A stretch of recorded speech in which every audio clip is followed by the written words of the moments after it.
Patan science centre ખાતે fire safety સિસ્ટમની mock drill અને શ્રદ્ધાંજલિ સભા. પાટણના રિજિયોનલ સાયન્સ સેન્ટર ખાતે આગ સલામતીના સાધનોની મોકડ્રીલ સાથે સંપૂર્ણ ફાયર સેફટી સિસ્ટમની સમીક્ષા અને રાજકોટ અગ્નિ દુર્ઘટનામાં જીવ ગુમાવનાર વ્યક્તિઓ માટે શ્રદ્ધાંજલિ સભા યોજાઈ હતી.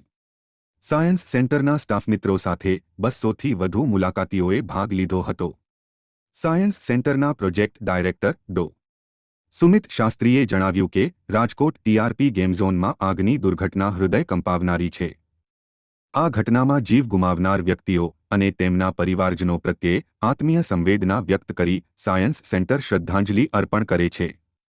ઇજાગ્રસ્તો સત્વરે સાજા થાય તેવી ઈશ્વરને પ્રાર્થના કરે છે. સાયન્સ સેન્ટરમાં પધારેલ મુલાકાતીઓને જાગૃત કરતા જણાવ્યું કે દરેક લોકોએ ગમે ત્યાં ફરવા જાય તો સૌપ્રથમ ઉપલબ્ધ સુરક્ષા વ્યવસ્થા અને ઇમરજન્સી એક્ઝિટ ગેટની ખાતરી કરી લેવી જોઈએ. ત્યારબાદ તેમણે સાયન્સ સેન્ટરના એડવાન્સ સેન્સર આધારિત આગ સલામતી સુરક્ષા પ્રણાલી વિશે માહિતી આપી હતી. ત્યારબાદ સહભાગીઓએ 2 મિનિટના મૌન પાળીને રાજકોટ અગ્નિ દુર્ઘટનામાં જીવ ગુમાવનાર વ્યક્તિઓને શ્રદ્ધાંજલિ અર્પણ કરી હતી. અહેવાલ અનિલ રામાનુજ, લોકાર્પણ.